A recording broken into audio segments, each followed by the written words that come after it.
चलिए मित्रों, शुरू करते हैं हम अपना आज का करंट अफेयर। देखते हैं हमारे जितनी भी आज की महत्वपूर्ण खबरें हैं सभी पे विस्तार से चर्चा और विश्लेषण करते हैं। हमारी पहली न्यूज है, कश्मीर हिमालय में परमाफ्रोस्ट का पिघलना एक नए पर्यावरणीय खतरे के रूप में उभर रहा है। तो ये जानकारी remote sensing application society and environment में प्रकाशित एक नए अध्ययन से सामने आई।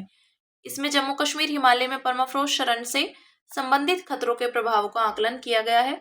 परमाफ्रोस्ट वह सतह होती है जो लगातार कम से कम 2 वर्षों तक पूरी तरह से 32 डिग्री फ़ारेनहाइट या 0 डिग्री सेल्सियस या उससे कम तापमान पर जमी रहती है। इस अध्ययन के मुख्य बिंदुओं पर एक नजर डालते हैं तो जम्मू कश्मीर और लद्दाख के कुल भौगोलिक क्षेत्र के 64.8% भाग को परमाफ्रोस्ट कवर किए हुए है। इसमें से 26.7% भाग सालों भर परमाफ्रोस्ट के रूप में रहने वाले क्षेत्र की श्रेणी में आता है। 23.8% भाग ऐसा परमाफ्रोस्ट क्षेत्र है जहां आधे से ज्यादा जमीन जमी रहती है लेकिन कुछ हिस्से गर्मियों में पिघल जाते हैं। 14.3% भाग ऐसा परमाफ्रोस्ट क्षेत्र है जहां भूमि पूरी तरह से जमी हुई नहीं है बल्कि कुछ कुछ जगहों पर या बीच बीच में जमी हुई है। इसके तहत 332 प्रोग्लेशियल झीलों की पहचान की गई है। इनमें से 65 में हिमनदीय झील के तटबंध टूटने से आने वाली बाढ़ का जोखिम बना हुआ है। उदाहरण के लिए चमोली 2021 और साउथ लोनाग 2023 आपदाएं परमाफ्रोस्ट क्षरण से जुड़ी हुई हैं। प्रोग्लेशियल झील का निर्माण तब होता है जब पिघलते ग्लेशियर का जल किसी गर्त या गड्ढे में एकत्र हो जाता है, तटबंध से बाधित हो जाता है। अवसंरचना और सुरक्षा संबंधी जोखिम तो लद्दाख में सामरिक रूप से महत्वपूर्ण कई सड़कें परमाफ्रोस्ट क्षेत्रों से होकर गुजरती हैं। जल विज्ञान संबंधी परिवर्तन तो यह नदियों के प्रवाह और भूजल उपलब्धता को प्रभावित कर सकता है। परमाफ्रोस्ट क्षरण के कारण तो सतह का बढ़ता तापमान मुख्य कारण है। भूकंप जैसी प्राकृतिक घटनाओं के कारण परमाफ्रोस्ट को क्षति पहुंचती है और वनों की कटाई, रियल एस्टेट, बांध, सड़कें जैसी मानवीय गतिविधियां भी इसके लिए जिम्मेदार है। ठीक है, देखते हैं आगे की राह। तो एकीकृत योजना परमाफ्रोस्ट और क्रायोस्फीयर संबंधी डेटा को संरचना एवं भूमि उपयोग संबंधी क्षेत्रीय योजना, जोखिम संवेदनशील जोनिंग, विनियमन आदि में शामिल करना चाहिए। बेहतर निगरानी करना तो सैटेलाइट आधारित रिमोट सेंसिंग और ग्राउंड आधारित LIDAR तकनीक का उपयोग करके परमाफ्रोस्ट क्षरण एवं संबंधित भू आकृति विज्ञान संबंधी परिवर्तन पर नजर रखनी चाहिए।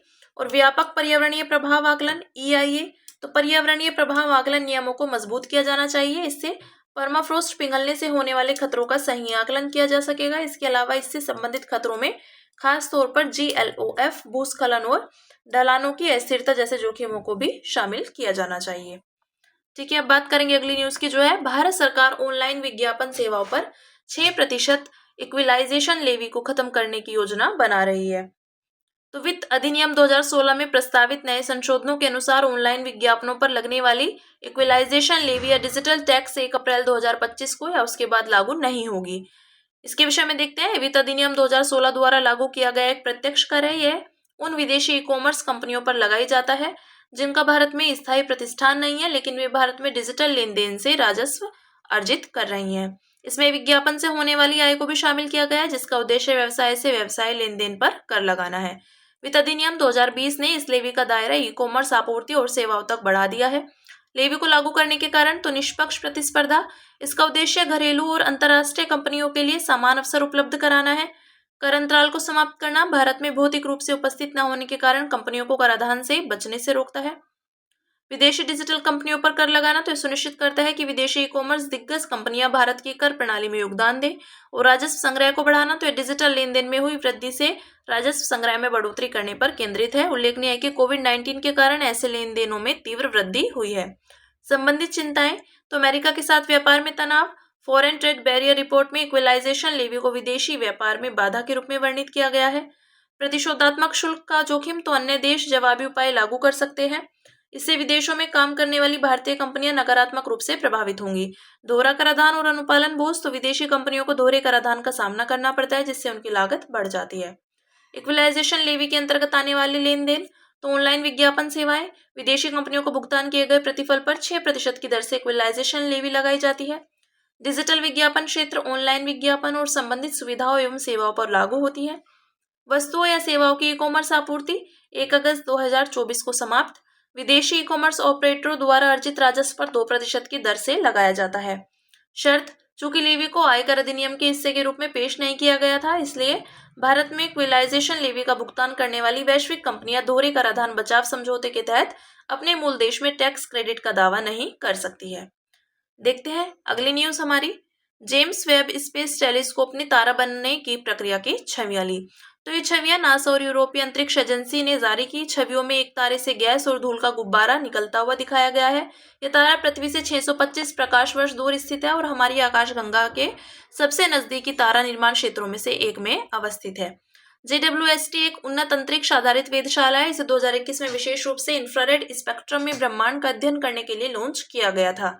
ध्यातव्य है कि JWST को हबल स्पेस टेलीस्कोप के बाद उसकी जगह लेने के लिए विकसित किया गया है। एक तारे का जीवन चक्र, तो नेबुला, निहारिका। तो एक तारा बनने की प्रक्रिया नेबुला से शुरू होती है। यह बादल मुख्य रूप से हाइड्रोजन और हीलियम गैस से बना होता है। ये यहाँ पे दिखाया गया है, नेबुला से शुरू होगी। फिर है प्रोटोस्टार। तो जब गुरुत्वाकर्षण बल इस नेबुला को अंदर की ओर संकुचित करता है तो यह गर्म होने लगता है और घूर्णन करते हुए एक प्रोटोस्टेलर डिस्क निर्मित करता है। मुख्य अनुक्रम, तो यह तारे का सबसे लंबा चरण होता है। इस दौरान तारे के केंद्र में हाइड्रोजन लगातार हीलियम में संलयित होती रहती है। हमारे सूर्य ने अभी इसी चरण के लगभग आधे समय को पूरा कर लिया है। लाल दानव या सुपर जायंट्स बनने का चरण, तो जब तारे के केंद्र में हाइड्रोजन खत्म हो जाती है तो यह अपने द्रव्यमान के आधार पर अलग अलग रूप में विकसित होता है। कम से मध्यम द्रव्यमान वाले तारे जैसे सूर्य, इनका केंद्र सिकुड़ जाता है और बाहरी परतें फैल जाती हैं। इस प्रकार तारा लाल दानव बन जाता है। विशालकाय तारे, तो ये तारे फैलकर सुपर जायंट बन जाते हैं और क्रमिक चरणों में भारी तत्वों जैसे कार्बन, ऑक्सीजन, आयरन आदि का संलयन करते हैं। जैसे देख सकते हैं रेड सुपर जायंट्स हुआ, ठीक है। फिर अंतिम चरण की बात करें तो कम से मध्यम द्रव्यमान वाले तारे, इसमें तारे की बाहरी परतें प्लेनेटरी नेबुला के रूप में बाहर निकलती हैं और इसका कोर एक सघन व गैर संलयनकारी श्वेत वामन तारे के रूप में बदल जाता है। यदि इसका द्रव्यमान चंद्रशेखर सीमा 1.4 सौर द्रव्यमान से कम रहता है तो यह स्थिर बना रहता है। उच्च द्रव्यमान वाले तारे, तो जब तारे के कोर में आयरन का जमाव होता है तो यह गुरुत्वाकर्षण के कारण संकुचित होकर ढह जाता है, जिससे सुपरनोवा नामक एक महाविस्फोट होता है। विस्फोट के बाद यदि बचे हुए कोर का द्रव्यमान 1.4 से 3 सौर द्रव्यमान के बीच रह जाता है तो यह एक अत्यंत सघन न्यूट्रॉन स्टार बन जाता है, ठीक है। ये बन जाता है न्यूट्रॉन स्टार। विस्फोट के बाद यदि बचे हुए कोर का द्रव्यमान लगभग 3 सौर द्रव्यमान से अधिक रहता है तो यह एक ब्लैक होल के रूप में बदल जाता है। ब्लैक होल का गुरुत्वाकर्षण इतना प्रबल होता है कि प्रकाश भी इससे बाहर नहीं निकल सकता, ठीक है। अब बात करेंगे अगली न्यूज की, जो है संयुक्त राष्ट्र खाद्य और कृषि संगठन के अनुसार विश्व का आधे से अधिक फसल उत्पादन मात्र 9 फसलों पर निर्भर है। UNFAO द्वारा जारी खाद्य और कृषि के लिए विश्व पादप आनुवांशिक संसाधन स्थिति पर तीसरी रिपोर्ट के अनुसार वैश्विक फसल उत्पादन का आधे से अधिक हिस्सा केवल 9 फसलों पर निर्भर है। ये फसलें गन्ना, मक्का, चावल, गेहूं, आलू, सोयाबीन, ऑयल पाम, चुकंदर और कसावा। फसल विविधता पर रिपोर्ट के अन्य मुख्य बिंदु, तो पादप विविधता में कमी, प्रजाति और किस्म के स्तर पर फसल विविधता की जगह अब कृषि बाजार में एकल फसल का प्रसार बढ़ रहा है। उच्च इनपुट उत्पादन, औद्योगिक प्रसंस्करण और सख्त बाजार मानकों को पूरा करने हेतु फसल किस्मों को विकसित किया जाता है। इन सब का उद्देश्य वाणिज्यिक उत्पादन प्रणालियों को बढ़ावा देना है। रिपोर्ट के अनुसार दक्षिणी अफ्रीका में फसल जैव विविधता को सबसे अधिक खतरा है। इसके बाद कैरेबियाई और पश्चिमी एशिया का स्थान है। दक्षिण एशिया, ऑस्ट्रेलिया और न्यूजीलैंड में पादप आनुवांशिक विविधता का सबसे कम नुकसान पहुंचा है। पादप विविधता का खेत में ही संरक्षण, तो भारत के 5 कृषि पर्यावरणीय क्षेत्रों में 50% से अधिक पारंपरिक पादप प्रजातियों को संकटग्रस्त माना गया है, जिन्हें तत्काल संरक्षण की आवश्यकता है। पादप आनुवांशिक विविधता के बाह्य स्थानीय संरक्षण के समक्ष निम्नलिखित चुनौतियां, तो वित्तीय सहायता निरंतर प्राप्त नहीं होना, प्रशिक्षित कर्मियों एवं राजनीतिक समर्थन की कमी तथा मजबूत अवसंरचनाओं की कमी। फसल पादप विविधता बढ़ाने हेतु सिफारिशें, तो बीज नीति, विविध फसल प्रणाली का समर्थन करने के लिए राष्ट्रीय बीज नीतियां बनानी चाहिए। सार्वजनिक एवं निजी क्षेत्र से वित्तीय सहायता बढ़ाना, खाद्य और कृषि के लिए पादपों के आनुवांशिक संसाधनों को संरक्षित करने हेतु अधिक निवेश की जरूरत है। डेटा साझाकरण और मानकीकरण में सुधार, तो अनुसंधान दक्षता बढ़ाने के लिए डेटा आदान प्रदान बढ़ाने की आवश्यकता है। आधुनिक जैव प्रौद्योगिकियों को बढ़ावा देना, तो फसलों की उन्नत ब्रीडिंग हेतु आधुनिक तकनीकों का अधिक उपयोग किया जाना चाहिए। फिर है फसल विविधता संरक्षण के लिए किए गए प्रयास, तो वैश्विक स्तर पर Svalbard global seed wall, Norway के स्पिट्सबर्गेन द्वीप पर स्थित यह फैसिलिटी विश्व की फसल विविधता का सुरक्षित भंडारण केंद्र है। लाइप्जिग घोषणा, तो यह खाद्य और कृषि उद्देश्यों के लिए पादप आनुवांशिक संसाधनों के संरक्षण हेतु वैश्विक प्रतिबद्धता है। भारत में प्रयास, तो सीड बैंक योजना, देश में उत्पादित प्रमाणित बीजों को बफर स्टॉक के रूप में संरक्षित किया जाता है। और राष्ट्रीय पादप आनुवांशिक संसाधन ब्यूरो, तो यह भारत में पादप आनुवांशिक संसाधनों के प्रबंधन हेतु नोडल संगठन है, ठीक है। अब बात करेंगे अगली न्यूज की, जो है भारत के मुख्य न्यायाधीश ने दिल्ली हाई कोर्ट के न्यायाधीश के आचरण की आंतरिक जांच शुरू की। तो यह आंतरिक जांच 3 सदस्यीय समिति द्वारा की जाएगी। इस समिति में पंजाब एवं हरियाणा हाई कोर्ट और हिमाचल प्रदेश हाई कोर्ट के मुख्य न्यायाधीश तथा कर्नाटक हाई कोर्ट का एक न्यायाधीश शामिल होगा। न्यायपालिका की आंतरिक जांच प्रक्रिया के विषय में तो इसकी उत्पत्ति सी रविचंद्रन अय्यर बनाम न्यायमूर्ति एम भट्टाचार्य जी 1995 मामले के दौरान हुई थी। इसे न्यायिक कदाचार से निपटने के लिए कानून में कमी को देखते हुए सुप्रीम कोर्ट द्वारा लागू किया गया है। इसे ऐसे मामलों में लागू किया जाता है जो बाहर बहुत गंभीर प्रकृति के नहीं होते, यानी ऐसे मामले नहीं होते जिनमें संविधान के अनुच्छेद 124 के तहत सुप्रीम कोर्ट व हाई कोर्ट अनुच्छेद 217 कि किसी न्यायाधीश को पद से हटाया जा सके। ये ऐसे मामले होते हैं जो न्यायिक पद के मानकों के साथ असंगत होते हैं। वर्ष 2014 में अतिरिक्त जिला और सत्र न्यायाधीश एक्स बनाम registrar general Madhya Pradesh high court 2014 मामले में सुप्रीम कोर्ट ने 7 चरणीय आंतरिक जांच प्रक्रिया निर्धारित की थी। प्रक्रिया देखते हैं तो शिकायत हाई कोर्ट के मुख्य न्यायाधीश, भारत के मुख्य न्यायाधीश या राष्ट्रपति के पास दर्ज की जा सकती है।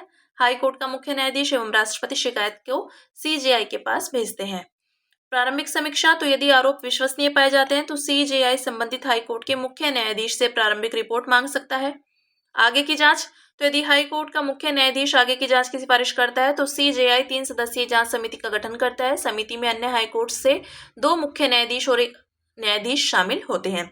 समिति प्राकृतिक न्याय के सिद्धांत का पालन करते हुए अपनी स्वयं की प्रक्रिया तैयार कर सकती है।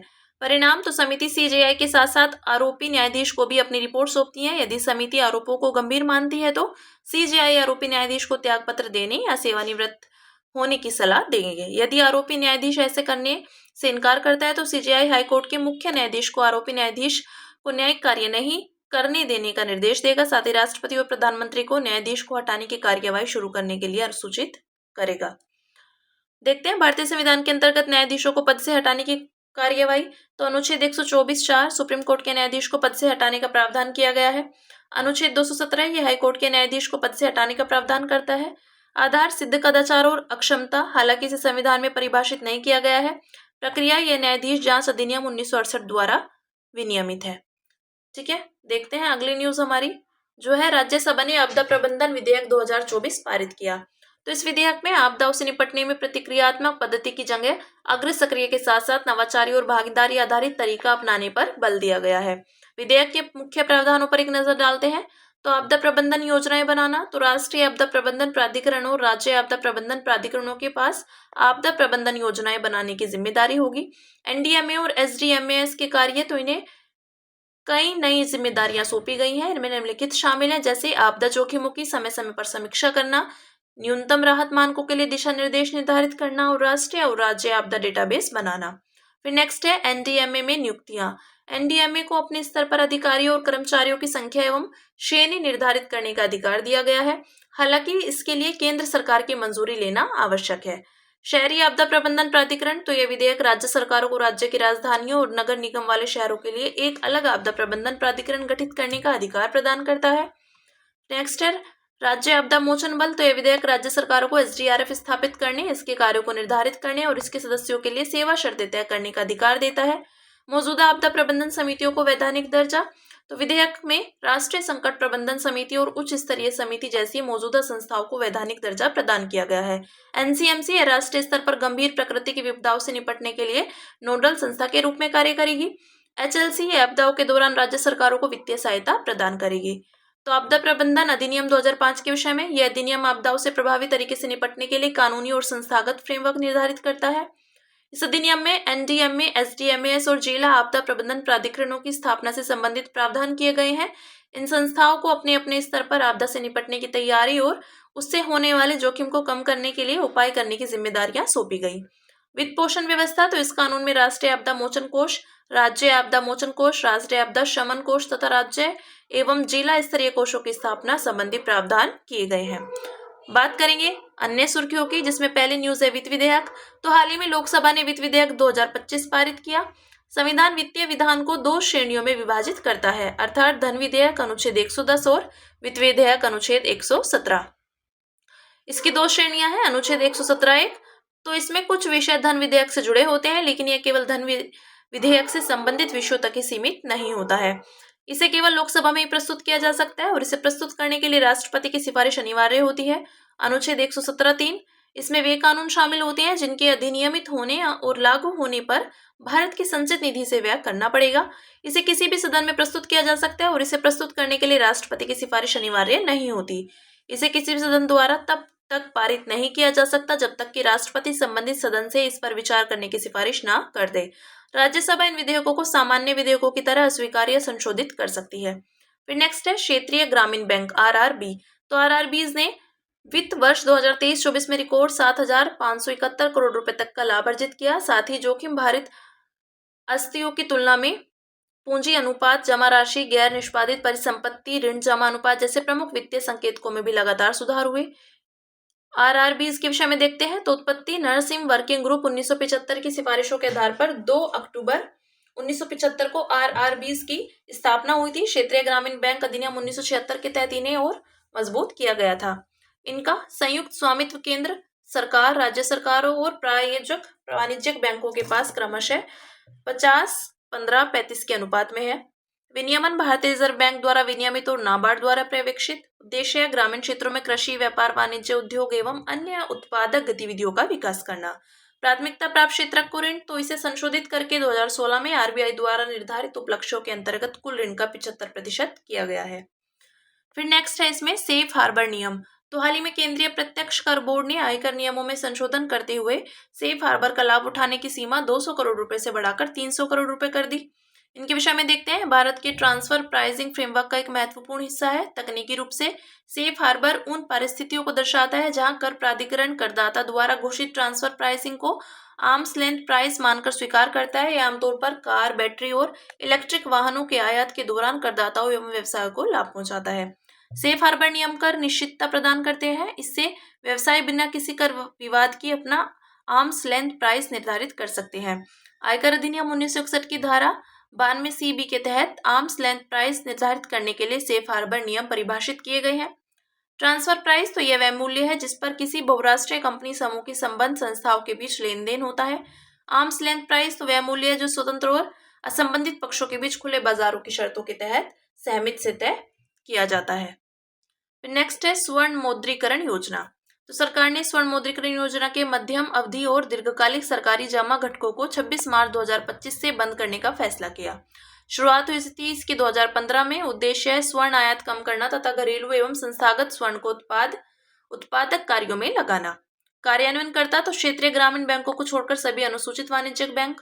योजना के अंतर्गत श्रेणियां, तो अल्पावधि बैंक जमा 1 से 3 वर्ष, मध्यम अवधि सरकारी जमा 5 से 7 वर्ष, दीर्घकालिक सरकारी जमा 12 से 15 वर्ष। मौजूदा मध्यम अवधि और दीर्घकालिक सरकारी जमा के तहत निक्षेप आरबीआई के वर्तमान गाइडलाइंस के अनुसार परिपक्वता अवधि तक जारी रहेंगे। नेक्स्ट है भीम 3.0। तो हाल ही में भारतीय राष्ट्रीय भुगतान निगम ने भीम 3.0 लॉन्च किया। इसकी मुख्य विशेषताएं देखते हैं। तो कई भाषा में उपलब्ध, यह अब 15+ भारतीय भाषाओं में उपलब्ध है। इसके तहत आसानी से खर्चों को ट्रैक, प्रबंधित और स्प्लिट किया जा सकता है। अस्थिर इंटरनेट कनेक्शन वाले क्षेत्रों के लिए अनुकूलित, तो यह अस्थिर नेटवर्क कनेक्टिविटी वाले क्षेत्रों में भी निर्बाध लेन देन सुनिश्चित करता है। बिल्ट इन टास्क असिस्टेंट, तो उपयोगकर्ताओं को लंबित बिलों, यूपीआई लाइट एक्टिवेशन और कम बैलेंस के बारे में अलर्ट करता है। भीम वेगा, यह एक इन ऐप पेमेंट सॉल्यूशन है जो ऑनलाइन मर्चेंट प्लेटफॉर्म्स के साथ सीधे एकीकृत हो जाता है। इससे थर्ड पार्टी एप्लीकेशंस के साथ इंटरऑपरेबिलिटी संभव हो जाती है। नेक्स्ट है प्रदूषण नियंत्रण योजना। तो विज्ञान एवं प्रौद्योगिकी, पर्यावरण, वन और जलवायु परिवर्तन पर विभागीय स्थायी समिति ने वित्त वर्ष 2024-2025 में प्रदूषण नियंत्रण योजना के तहत अपर्याप्त खर्च को लेकर चिंता जताई। इसके विषय में देखते हैं। तो केंद्रीय पर्यावरण, वन और जलवायु परिवर्तन मंत्रालय प्रकार केंद्रीय क्षेत्रक योजना प्रारंभ 2018 से। उद्देश्य है देश भर में वायु गुणवत्ता, जल गुणवत्ता और ध्वनि प्रदूषण स्तर की निगरानी करना। इसके अलावा वायु प्रदूषण शमन के लिए उचित कदम उठाना। योजना के घटक कमजोर राज्य प्रदूषण नियंत्रण बोर्डों, प्रदूषण नियंत्रण समितियों और केंद्रीय प्रदूषण नियंत्रण बोर्ड को प्रदूषण निवारण हेतु सहायता प्रदान करना। राष्ट्रीय स्वच्छ वायु कार्यक्रम, पर्यावरणीय निगरानी नेटवर्क कार्यक्रम तथा अनुसंधान और आउटरीच कार्यक्रम। फिर नेक्स्ट है विक्रमशील विश्वविद्यालय। तो बिहार में शिक्षा के एक अन्य प्राचीन केंद्र विक्रमशिला को पुनर्जीवित करने का कार्य चल रहा है। इससे पूर्व सरकार ने 1 दशक पहले राजगीर की तलहटी में बसे नालंदा विश्वविद्यालय को पुनर्जीवित किया था। इसके विषय में देखते हैं। तो इसका निर्माण पाल शासक धर्मपाल 8वीं से 9वीं शताब्दी ईस्वी ने कराया था। यह नालंदा के साथ साथ विकसित हुआ था। धर्मपाल ने ही आधुनिक बांग्लादेश में सोमपुर महाविहार की स्थापना की थी। विक्रमशील विश्वविद्यालय में वज्रयान, तंत्रयान, बौद्ध धर्म, गुप्त विद्या और धर्मशास्त्र आदि विषयों का अध्ययन कराया जाता था। तिब्बत से कई विद्वान यहाँ अध्ययन के लिए आते थे। कई पांडुलिपियों की संस्कृत में रचना की गई थी और उनका तिब्बती भाषा में अनुवाद भी किया गया था। पाल साम्राज्य के बौद्ध विद्वान आतिश दीपांकर विक्रमशिला विश्वविद्यालय के अध्यक्ष थे और 12वीं शताब्दी के अंत में कुतुबुद्दीन ऐबक के सैन्य कमांडर बख्तियार खिलजी ने इसे नष्ट कर दिया था। अंत में बात करेंगे सुर्खियों में रहे स्थल की, जो है तुर्की राजधानी अंकारा। तो राष्ट्रपति एर्दोगन के राजनीतिक प्रतिद्वंदी की गिरफ्तारी से तुर्की में प्रदर्शनकारी उग्र हुए। इसके विषय में जानते हैं। अवस्थिति तो इसका कुछ हिस्सा एशिया और कुछ हिस्सा यूरोप में स्थित है। सीमाएं इसके उत्तर पूर्व में जॉर्जिया एवं अर्मानिया, उत्तर पश्चिम में ग्रीस व बुल्गारिया, पूर्व में अजरबैजान और ईरान तथा दक्षिण पूर्व में इराक एवं सीरिया स्थित है। यह उत्तर में काला सागर तथा दक्षिण पश्चिम और पश्चिम में भूमध्य सागर एवं एजियन सागर से घिरा हुआ है। भौगोलिक विशेषताएं तो प्रमुख नदियां यूफ्रेटस, टिग्रीस और कीजिलिरमक आदि। सबसे ऊंचा स्थान माउंट अरारत। महत्वपूर्ण जलडमरू मध्य है। बोस्फोरस जलडमरू मध्य है और डार्डानेल्स जलडमरू मध्य है। मरमरा सागर यह एक अंतर्देशीय सागर है। यह बोस्फोरस और डार्डेनियल्स जलडमरू मध्य के माध्यम से काला सागर व एजियन सागर को जोड़ता है। ठीक है, तो हमारी आज की जितनी भी महत्वपूर्ण खबरें थी, हमने सभी पे विस्तार से चर्चा और विश्लेषण किया। अब इसी के साथ मिलते हैं कल अपनी नई खबरों के साथ।